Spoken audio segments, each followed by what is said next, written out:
नमस्कार स्टुडंट्स. आज आपण लेक्चर 36 कडे बघूया आणि हा सिद्धांत आंतरराष्ट्रीय सहकार्य आणि एकीकरणची तिसरा भाग आहे, शेवटचा भाग आहे. हा सिद्धांत आपल्याला अतिशय महत्वाची आहे बिकॉज तुम्हाला सगळ्यांना स्थानिक संघटनेबद्दल तुम्हाला अभ्यास करताना हा विषयाबद्दल हा सिद्धांतच्या अतिशय महत्वाची सिद्धांत आहे त्यांच्यासाठी. आणि ह्याच्या खाली तुम्हाला माहिती आहे आपण युरोपियन युनियन ची उदाहरण घेऊन आपण युरोपियन युनियन आणि त्यांची एकीकरण बद्दल थोडा विचार आणि अभ्यास केलेला आहे. आता आपण हा शेवटचा अंकादा काय करणार, पहिली ह्याच्या काळी तिसऱ्या भाग खाली आपण दोन गोष्टींकडे लक्ष घालू. पहिली गोष्टी आहे की युती या अलायन्सेस कशी होतात आणि का होतात. आंतरराष्ट्रीय राजकारणामध्ये तुम्ही लक्ष घातलं तर सगळं स्वमदती व्यवस्था असतात. सगळं राज्य अराज्यता असल्यामुळे स्वमदत करण्याची व्यवस्था त्यांच्यामध्ये असतात. औपचारिक आणि अनौपचारिक पद्धतमध्ये हे असतात आणि त्याच्यामुळे सुरक्षासाठी भरपूर खेळाडू राज्य युती करतात. आणि हा युती तुम्ही पाहिलं तर अतिशय सहकार्याची संबंध असतात एकमेकांना मदत करण्यासाठी. आणि हा गट वेगळ्या वेगळ्या पातळीवर वेगळ्या वेगळ्या उद्देशासाठी पण एकीकरण होतात. तिसरा तुम्ही लक्ष घातलं तर युती कशासाठी होतात, काय काय युती लोक एकत्र येऊन कुठली कसडी हेतूसाठी एकत्र येतात. आणि हा युतीकडे तुम्ही लक्ष घातलं तर आंतरराष्ट्रीय परिस्थितीमध्ये कुठे भांडण युद्ध होण्याची अतिशय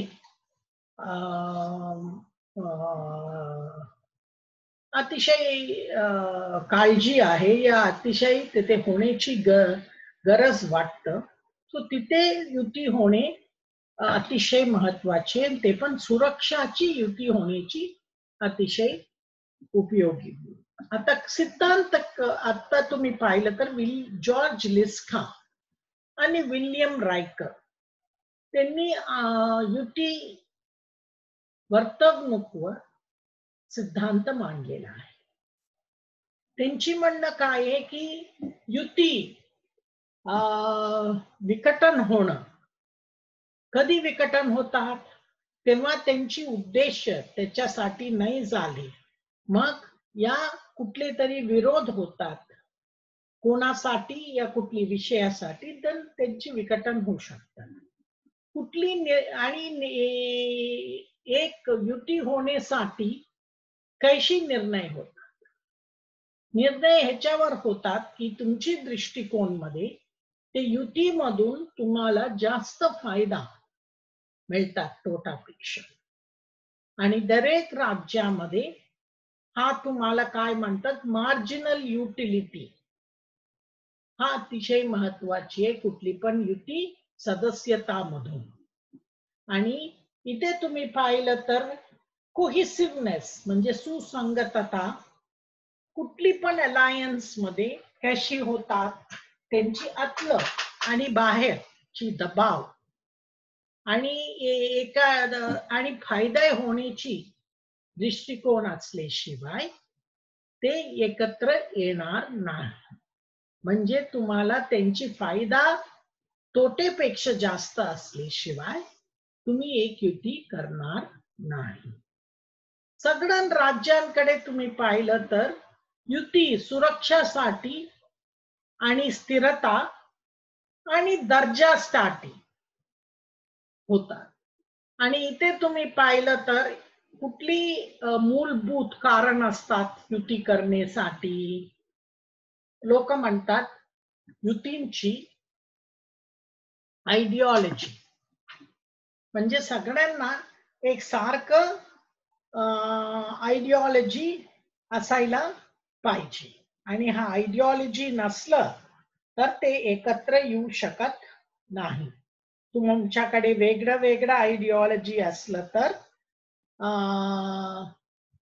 तुम्ही एकत्र येऊ. आयडिओलॉजी आपण म्हणू शकतो विचार प्रणाली सारखं असायला पाहिजे. युतीची पण एक विचार प्रणाली असायला पाहिजे आणि हे अतिशय महत्वाची आहे. आणि तुम्हाला युतीमध्ये वर्तवणूक तुम्ही पाहिलं तर सारखं एकमेकांशी बोलत राहायला पाहिजे, कन्सल्टेशन पाहिजे आणि कन्सल्टेशन नसलं तर ते अतिशय अवघड होऊ शकतात. आणि कुठली विषयामध्ये सगळं विषयामध्ये म्हणजे प्रोसिजरल अँड सबस्टॅन्टिव्ह विषयांवर आणि हा विकास आणि युतीची विचार प्रणाली ठेवण्यासाठी आणि त्यांची एकीकरण ठेवण्यासाठी अतिशय महत्वाची आहे. आणि तुम्ही आकार कुठली युतीची आकारकडे लक्ष घातलं तर हे आकार कशी असायला पाहिजे, तुम्हाला फायदे होऊन आणि सगळ्यांना ते फायदे पण व्हायला पाहिजे. कोणकोणते युतीमध्ये सदस्य आहे. युतीकडे तुम्ही लक्ष घातलं तर सगळं युती आंतरराष्ट्रीय राजकारणामध्ये ते पण सुरक्षाची युती सुरक्षासाठी ते सत्ता संतुलन अतिशय महत्वाचे. आणि इथे तुम्ही पाहिलं तर ते शब्द आपण ते सारखं वापरतो इक्विलिब्रियम. इक्विलिब्रियम म्हणजे समतोल. हा समतोल अतिशय महत्वाची आहे. पुढच्या लेक्चर मध्ये आपण सत्ता संतुलन बद्दल करणार आणि तेव्हा आपण समतोलपणा काय आहे आंतरराष्ट्रीय राजकारणावर ते पण विचार करू. समतोल म्हणजे या सत्ता संतुलन म्हणजे एकच नाहीये की सगळ्याला समानता आहे अशी नाही. त्याला 7 वेगळा अर्थ आहे आणि त्याच्याकडे आपण पुढच्या लेक्चर मध्ये लक्ष घालूया. आणि हा अशी युतीकडे तुम्ही त्यांची भूमिका पाहिलं तर ते संतुलन ठेवण्यासाठी त्यांची अतिशय मोठा भूमिका आहे आंतरराष्ट्रीय राजकारणामध्ये. आणि इष्टम आकार कुठली युतीला काय असतात म्हणजे ऑप्टिमम साइज ऑफ अलायन्सेस काय असू शकतो. इथे तुम्ही पाहिलं तर अलायन्स युती बिल्डर्स त्यांची तुम्ही पाहिलं तर कुठली युतीला आर्थिक व्यवस्थावर अतिशय त्यांची मूलभूत धोरणं असू शकतात. तुम्ही युरोपियन युनियन घ्या, यशस्वी झालेला नाफ्ता घ्या या आसियान घ्या, हे सगळं आर्थिक गोष्टींवर पहिली एकत्र आलेलं आहे. दुसरं त्यांची आकाराची स्तंभकडे तत्वकडे तुम्ही पाहिलं तर ते आकार त्यांनी कशी युतीसाठी ठेवतात.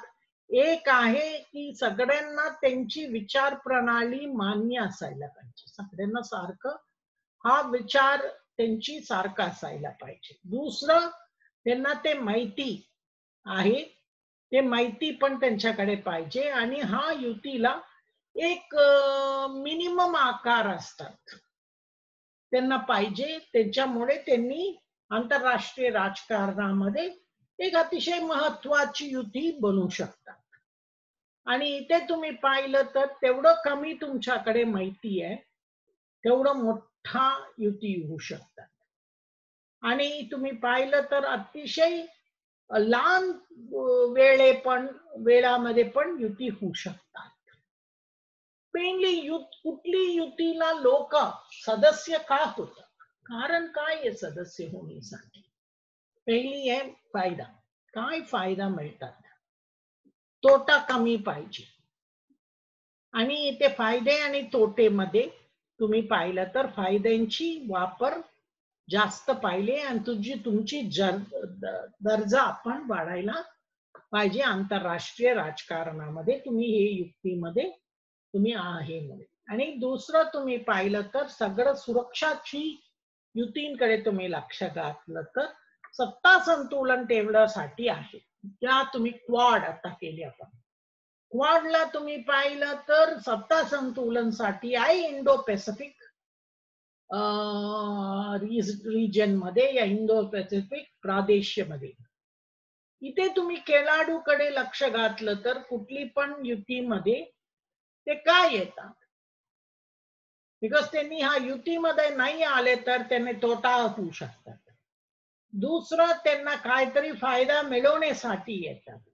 आणि तिसरं तुम्ही पाहिलं तर त्यांनी त्यांची धोरणामध्ये काय काय प्रॉमिसेस केले असेल आणि त्यांची निर्णय घेतले असेल, नाहीतर एकाच काही सांस्कृतिक या आर्थिक धोरणामधून पण येऊ शकतात. आता तुम्ही युतीकडे लक्ष घातलं तर हा युतीमध्ये लहान सत्ते पण असतात आणि महासत्ते पण असू शकतात. लहान सत्ते कशासाठी असेल, त्यांना सुरक्षा पाहिजे म्हणून असतात. मोठे सत्ते कशासाठी असतात, बिकॉज त्यांना कोणीतरी मदत पाहिजे आणि लहान राज्यांमधून राजनैतिक आणि आर्थिक फायदा पाहिजे म्हणून त्यांनी एकत्र येतात. आता लहान सत्तेकडे छोटे राज्यांकडून तुम्ही पाहिलं तर त्यांची युतीमध्ये येण्यासाठी त्यांना काय सुरक्षा आणि लष्करीची क्षमता वाढवण्यासाठी. आणि इथे तुम्ही पाहिलं तर कुठली युतीमध्ये ते तिथे असलेला स्टेटस को ठेवणं या वाढवण्यासाठी आत येतात. आता युतीची निर्मिती या गठन कशी होतात. कुठली युतीकडे तुम्ही पाहिलं तर द्विकोणी आंतरराष्ट्रीय व्यवस्था आता संपलेल्या आहे. शीतयुद्ध काळानंतर आपल्याला एक कोणी तरी बहुकोणी आंतरराष्ट्रीय व्यवस्था आहे. जे बहुकोणी असताना तुम्हाला पाहिलं तर आत्ताच्या आंतरराष्ट्रीय राजकारणाकडे तुम्ही पाहिलं तर NATO, North Atlantic Treaty Organisation, अतिशय महत्वाची आणि मोठा लष्करी संघटना आहे.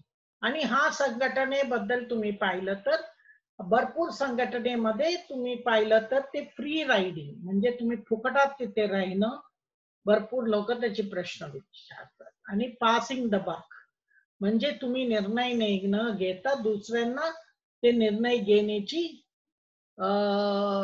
त्यांच्यावर जबाबदारी टाकतात. आणि इथे तुम्ही पाहिलं तर अतिशय महत्व कुठले ते फायदा आणि तोटांची अतिशय महत्वाची हे आहे. आणि हा तुम्ही गॅप पाहिलं तर कुठली पण युतीमध्ये हा अतिशय महत्वाची आहे.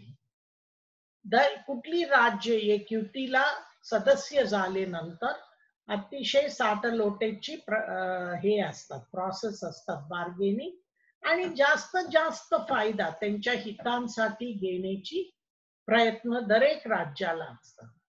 आणि दोन भीती असतात. एक भीती काय आहे, लोक कोण सोडून जाऊ शकतात, आणि दुसरा हा युती सोडून दुसऱ्या युतीमध्ये पण सामील होऊ शकतात. तशी आपल्याला भारतामध्ये पार्टी कशी एक युती खाली ते निवडणूकसाठी लढून आणि सत्ता करण्यासाठी दुसऱ्या युतीमध्ये पण जाऊ शकतात.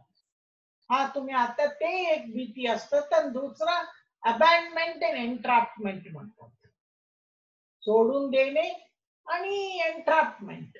एका युतीमध्ये तुम्ही गेले नंतर आणि तुमची सगळं मूलभूत तत्व सोडून देण्यासाठी तुम्हाला प्रचंड तुमच्यावर दबाव होऊ शकतात, आणि त्याच्यामुळे लोकांसमोर आणि समाजासमोर अतिशय तुमची वाईट परिस्थिती होऊ शकतात.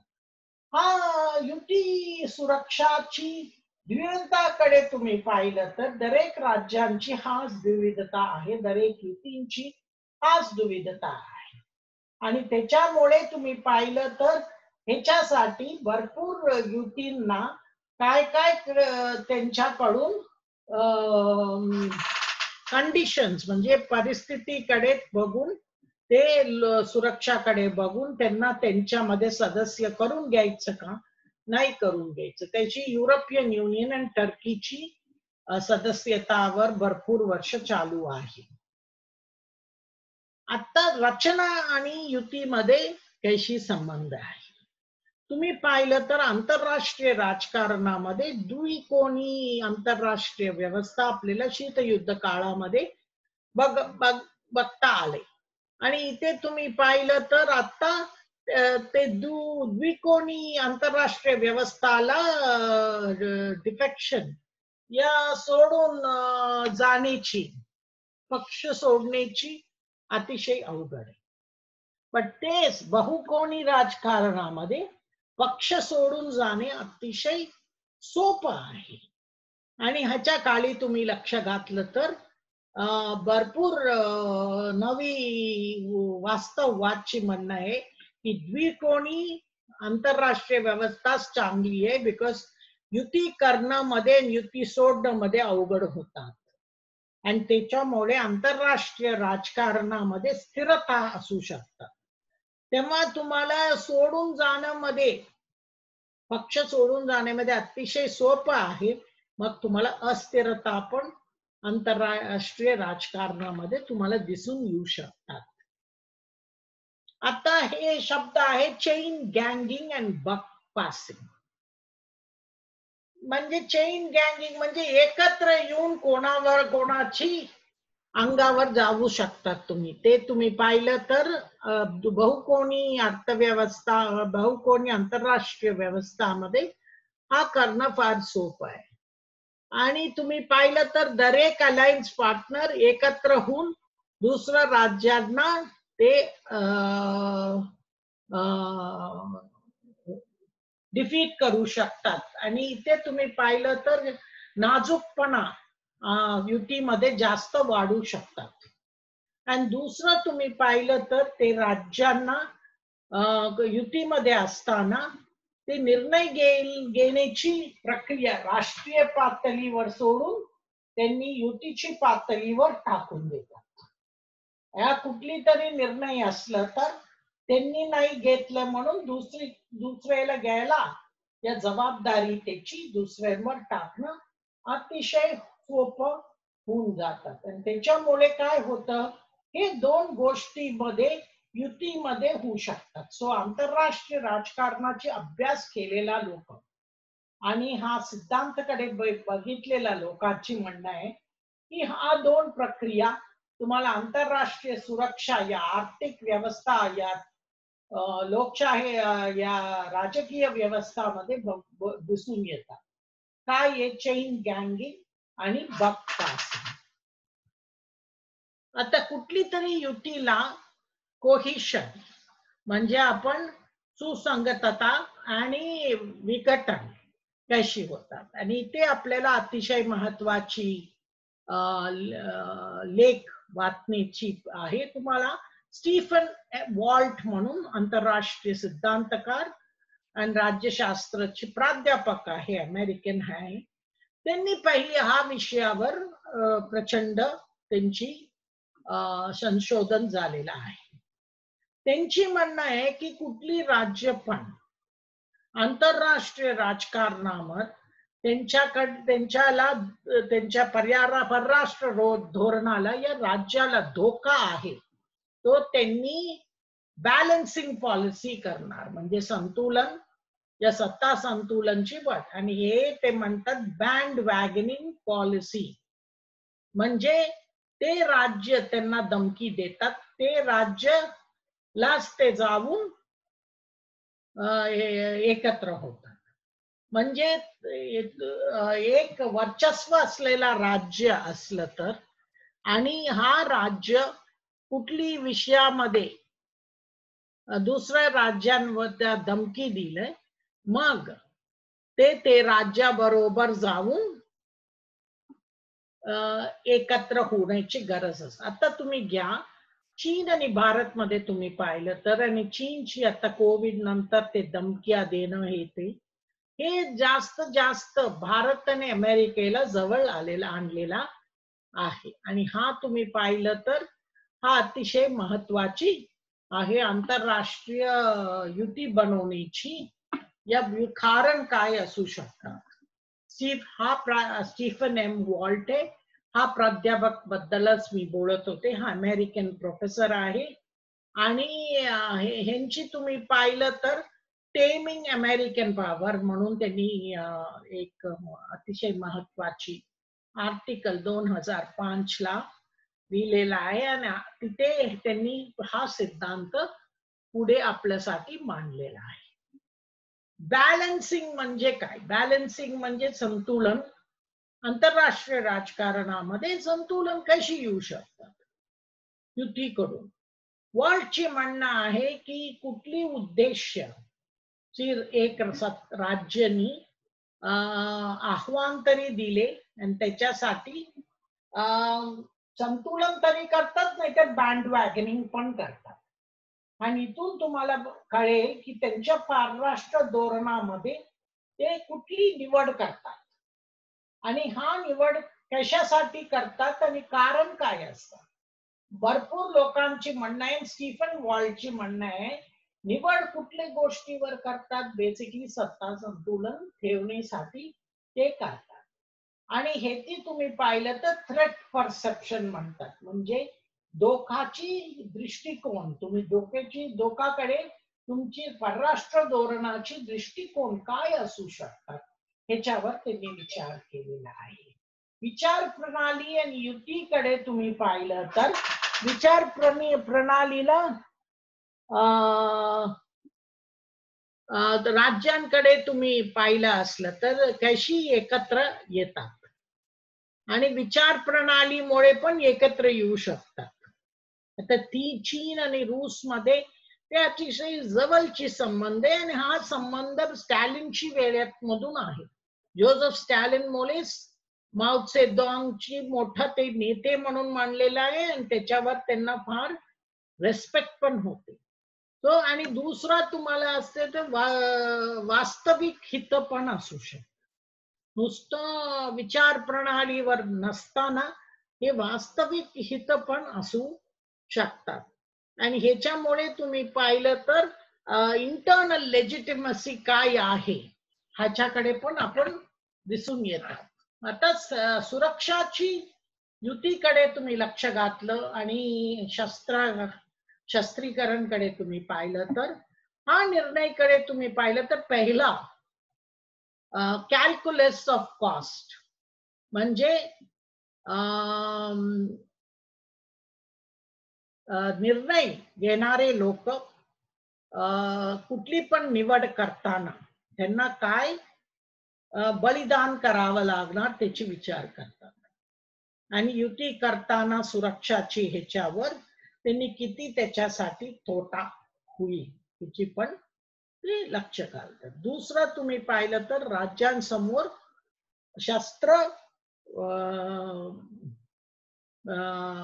त्यांनी शस्त्र मिळवण्याची आणि त्याची खरेदी करण्यासाठी पण त्यांची अर्थव्यवस्था कितपत त्यांना हात येऊ शकतात आणि ते युतीकडून फायदा होऊन शस्त्र फुकटात मिळालं त्याशी पाकिस्तान सारखं मग ते कुठली पण युतीमध्ये जायला तयार असतात.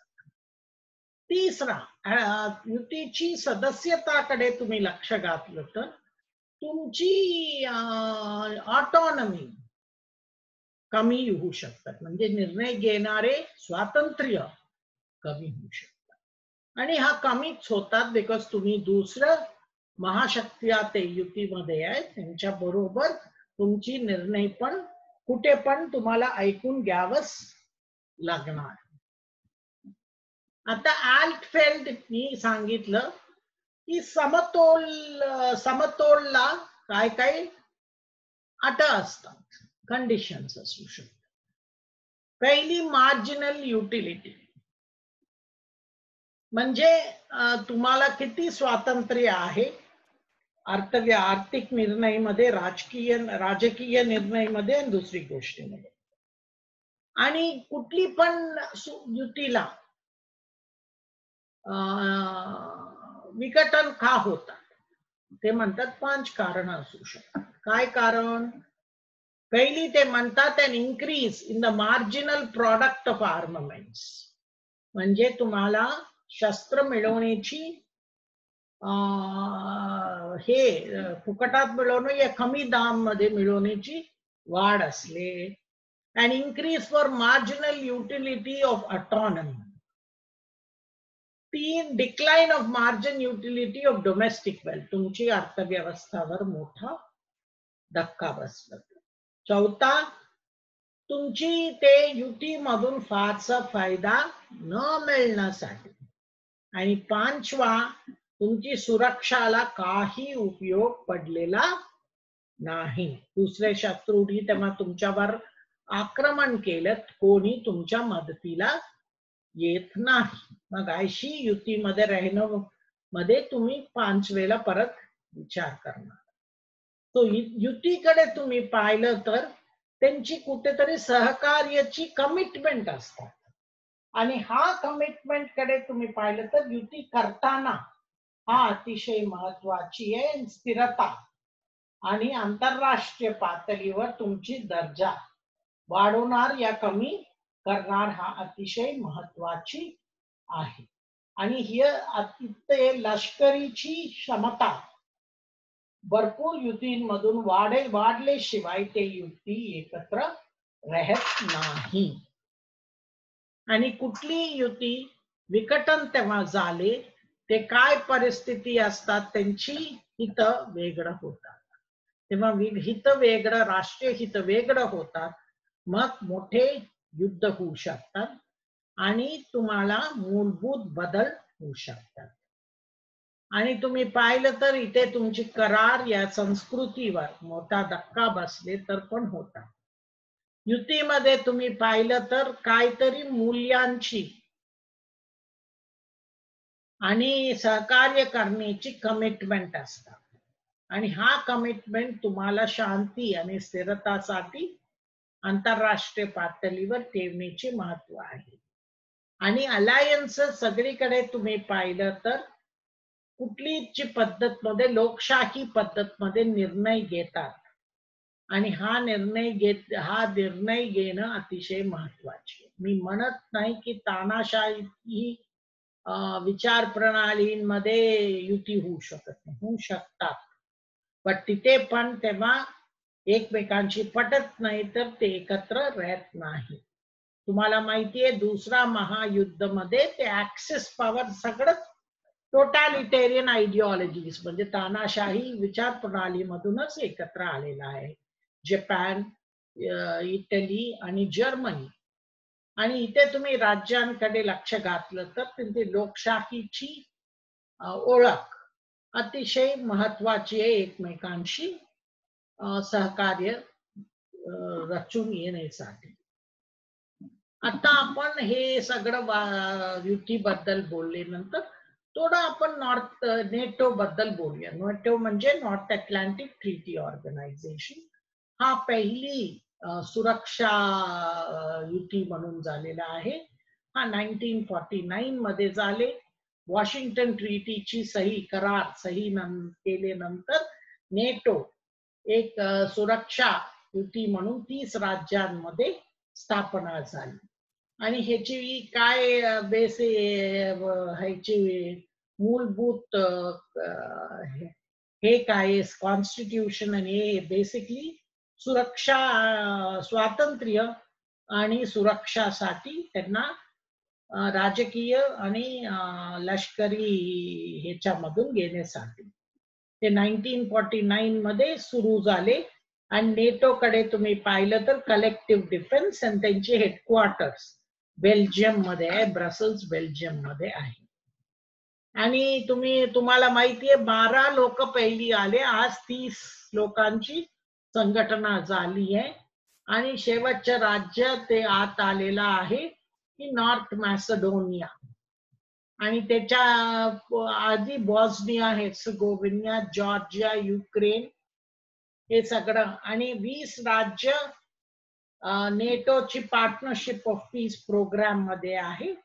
आणि तुम्ही पाहिलं तर त्यांची 70 मिलिटरी स्पेंडिंग आंतरराष्ट्रीय पातळीवर 70% GDP ची आहे. शीतयुद्ध काळानंतर लक्ष घालायला पाहिजे की बर्लिन वॉल 1989 मध्ये जर्मनीची पश्चिम आणि पूर्व जर्मनी एकत्र आले नंतर, आणि तुम्हाला माहिती आहे युगोस्लावियाचे विघटन झालं आणि त्याच्यावरनं भरपूर राज्य बाहेर आलेला आहे. आणि जो तुम्ही पाहिलं तर भरपूर राज्यांनी त्यांनी वॉर्सा पॅक्ट, आधीची कम्युनिस्ट लोक सदस्यांची वॉर्सा पॅक्ट होती, पण ते वॉर्सा पॅक्ट शीतयुद्ध काळानंतर त्याची विघटन झाले आणि त्याच्यानंतर हा राज्य वॉर्सा पॅक्टची राज्य रशिया सोडून सगळं नेटो मध्ये सामील होण्याची मांग ठेवलेला आहे. आर्टिकल 5 तुम्ही पाहिलं तर अफगाणिस्तान मध्ये नेटोची सैन्य ठेवलेलं आहे, लष्करी सैन्य तिथेच ठेवलेलं आहे. आणि इराक मध्ये आणि लिबियामध्ये पण त्यांनी मोठं हे केलेलं आहे. आणि तुम्ही पाहिलं Iraq war, Syrian civil war सगळीमध्ये नेटो फोर्सेसनी मोठा भाग घेतलेला आहे. आणि त्यांची वाढ मी सांगितल्यानंतर जर्मन एकीकरण नंतर जर्मनीचे 3 ऑक्टोबर 1990 आज असं एकीकरण सुरू झाले. आणि तुम्हाला माहिती पाहिजे फ्रान्सनी 2009 ला परत नेटो मध्ये सदस्यता घेतली होती. चार्ल्स डिगॉलची वेळेत त्यांनी बाहेर गेले होते आणि नंतर त्यांनी आता पुढे आले. त्यांची फ्रान्सची स्वातंत्र्य लष्करी धोरण पाहिजे म्हणून त्यांनी बाहेर गेले. आणि काय काय नेटोच्या विषयावर जनरल डिगॉलला मतभेद होते. रशिया आणि नेटो, रशियाकडे तुम्ही पाहिलं तर रशिया नेटोची वाढ वर त्यांनी कडी निंदा केलेला आहे. मिखाईल गॉर्बचोव आणि वेळेत तुम्ही पाहिलं तर त्यांनी म्हणलं की नेटोची काही गरजच नाही, बिकॉज रशियाची वॉर्सा पॅक्ट नाही आहे म्हणून. आणि युरोपला कुठे रशियाकडून आता तोटा नाही आहे. तो तुम्ही पाहिलं तर पोलंड मध्ये लोक आणि रशियाची शेजार राज्यांना रशियाबद्दल प्रचंड भीती वाटतं. तो तुम्ही ते पाहिलं तर आपण ते Gallup poll, Pew Research Center poll यांची सगळं अभ्यासाबद्दल तुम्हाला इथे फिगर्स दिलेला आहे. फ्रान्स आणि नेटो तुम्ही पाहिलं तर तुम्हाला सांगितलं 66 मध्ये त्यांनी बाहेर गेलेला आहे आणि 2009 मध्ये परत फ्रान्सनी निर्णय घेतलेला आहे नेटो मध्ये परत येण्यासाठी. पण त्यांनी काय काय अटक ठेवलेला आहे आणि नेटोला ते अटक मान्य केलेला आहे. आता शीतयुद्ध काळानंतर नेटोकडे तुम्ही एक संघटना, स्थानीय सुरक्षा संघटना म्हणून लक्ष घातले तर आपण त्यांची भूमिकाची कशी असेसमेंट करू शकतो. पहिली तुम्ही पाहिलं तर ते सदस्य कशी कोण किती पैसे हा युतीमध्ये द्यायचा त्याच्यावर मोठा त्यांच्यामध्ये विचार झालेला आहे. आणि हा विचार बद्दल त्यांनी म्हणले कोण कोण फुकटात ह्याच्यात आहे ते कमी करणं. सगळं सदस्यांना काय काय त्यांची जीडीपी प्रमाणे या त्यांच्या अर्थव्यवस्थाप्रमाणे टक्केवारी द्यायला पाहिजे. आता या अमेरिकेची अर्थव्यवस्था एवढं चांगली नाही आणि अमेरिके दुसऱ्यांची जबाबदारी आता घेणं बंद करणार. सगळ्या राज्याच्या जर्मनी, फ्रान्स, ग्रेट ब्रिटन आहे त्यांच्याकडे भरपूर पैसे आहेत, ते तेवढं हा संघटनेसाठी देऊ शकतात. हा एक मोठा त्यांच्यामध्ये मतभेद झाले आणि भरपूर राज्यांनी मान्य केले. त्यांनी काय काय टक्केवारीमध्ये पैसे हा युती चालवण्यासाठी देणार, बिकॉज त्यांची सुरक्षा पण हा नेटो करतात म्हणून. दुसरं नेटोची काही रेलेव्हन्स आहे. रेलेव्हन्स म्हणजे प्रसंगितता काय आहे आणि विस्तार कशावर झालेला आहे. तुम्हाला माहितीये रशियाने अतिशय पूर्व बाजूनी त्यांची विस्तार होण्यावर कडी निंदा केलेली आहे. आणि रशिया म्हणली आपण अजून भरपूर लोक नेटो मध्ये सांगितलं की रशिया आता शत्रू नाहीये त्याशी शीतयुद्ध काळामध्ये. आणि आता युरोपची राज्यांना रशियाकडून फार मोठा धोकाच नाहीये. आणि आधी सारखं आता शीतयुद्ध काळामध्ये युरोपच केंद्रीकरण होते. सो त्यांची म्हणणं आहे की तुम्ही नेटो तिथे ठेवलं तर रशियामध्ये त्यांची राष्ट्रवाद वाढून आणि त्यांच्यामुळे त्यांच्याकडे लष्करी आणि अतिरेकपणा वाढू शकतात आणि ते त्यांच्या शस्त्रीकरण पण वाढू शकतात. त्याच्यामुळे युरोपची राज्यांमध्ये धोका येऊ शकतो. पण काय काय लोकांची म्हणणं आहे की शीतयुद्ध असू दे या शीतयुद्ध काळ पण असू दे, म्हणजे शीतयुद्धानंतरची वेळ पण असू दे, बट नेटो राहायला पाहिजे. आणि नेटो अतिशय अजून त्याची गरज आहे का? 2 महायुद्ध 20वी शताब्दीमध्ये कुठे सुरू झाले? केंद्रीय आणि पूर्व युरोपमध्ये. लोक म्हणतात हा बाल्कन्स म्हणून आहे, हे अतिशय महत्वाची आहे.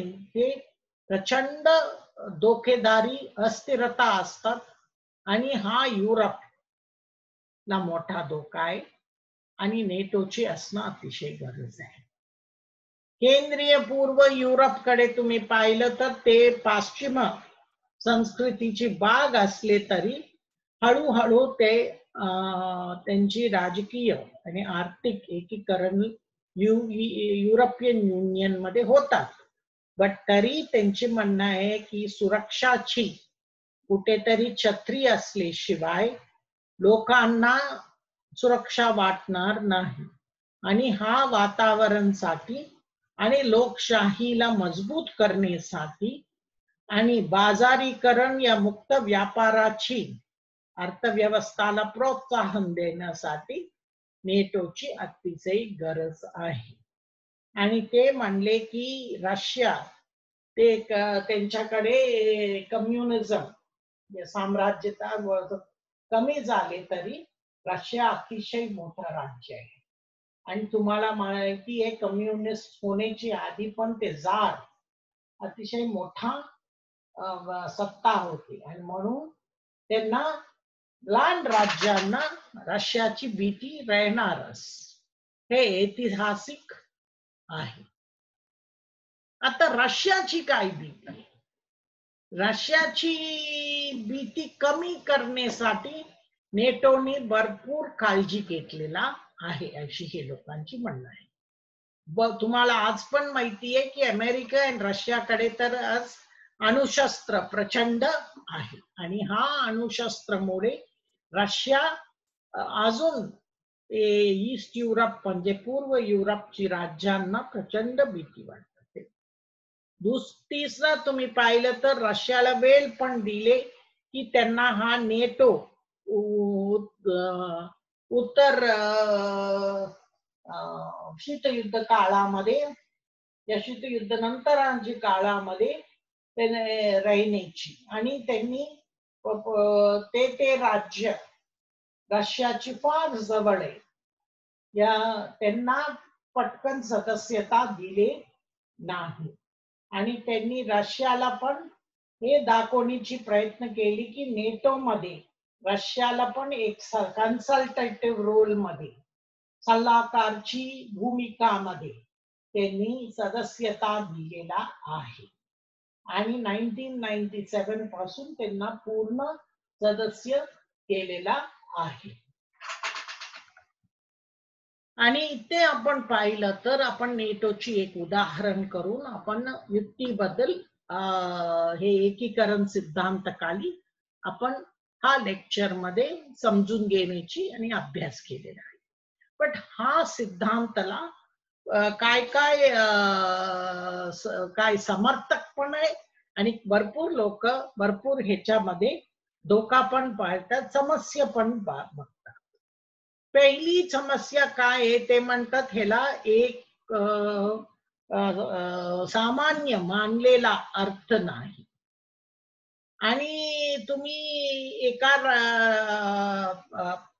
प्रदेशमध्ये एकीकरण झालं का नाही कशी बघू शकता. आणि त्याच्यासाठी काय काय व्हेरिएबल्स आहे, काय काय इंडिकेटर्स आहे, त्याच्यावर काही व्यवस्थित त्यांनी फॅक्टर्स इंडिकेटर्स मांडलेला नाही. दुसरा प्रश्न उठतात की तुम्ही म्हणतात तेव्हा लोकांमध्ये ट्रान्झॅक्शन्स म्हणजे व्यवहार वाढतात, तेव्हा एकीकरण होतात. बट हा सगळीकडे खरं होत नाही का, हे प्रश्नाला पण त्यांनी उत्तर दिलं. तिसरं, हे अतिशय अवघड आहे आणि इम्पॉसिबल पण आहे की आर्थिक आणि सामाजिक कार्य काय आहे आणि राजनीतिक कार्य काय आहे त्यांना वेगळं करण्याची अतिशय अवघड, सगळं मध्ये गुंतवलेलं आहे एकमेकांशी. चौथा, तुम्ही पाहिलं तर सगळं सरकार आंतरराष्ट्रीय अधिकारला त्यांनी त्यांची सार्वभौमिकता द्यायला फार विचार करतात, एक्स्पेशली राजकीय धोरणामध्ये. आणि तुम्ही पाहिलं तर आर्थिक आणि सामाजिक धोरण पण भरपूर राज्यांमध्ये राजकीय एकीकरण मध्ये स्पिल ओव्हर होत नाही. सो तुम्ही एकीकरणची रस्त्याकडे तुम्ही पाहिलं तर आतापर्यंत काय काय, आता युरोपियन युनियन यशस्वी झाले, पण तरी युरोपियन युनियन मध्ये आता विघटन होतात. ग्रेट ब्रिटन सारखं राज्यांनी बाहेर पडलेला आहे. सो इथे विचार प्रणाली या आपलं इमोशनलची हे कमिटमेंट आहे का, नाहीतर ह्या आर्थिक आणि सामाजिक कार्यासाठी आपण एकत्र येतात. आणि तंत्रज्ञान आणि तुम्ही आर्थिक वाढ कडे तुम्ही पाहिलं तर आंतरराष्ट्रीय पातळीवर जग अतिशय लहान लहान श्रिंकिंग होत चालले, लहान होत चालले. आणि इथे तुम्ही एकीकरण हे पाहिलं तर तुम्हाला आता शीतयुद्ध काळानंतर काय काय मोठं आव्हान आलेलं आहे. एक आहे वंशवाद, दुसरा आहे धर्मावर ओळखांची राजकारण, राजकीय ओळखांची राजकारण आणि धार्मिक ओळखांची राजकारण, आणि इस्लामिक जिहादी अतिरेक आतंकवाद आणि अतिरेकवाद पण वाढलेला आहे. हे सगळीला आपलं एकीकरणची सिद्धांताला मोठा मोठा आव्हान.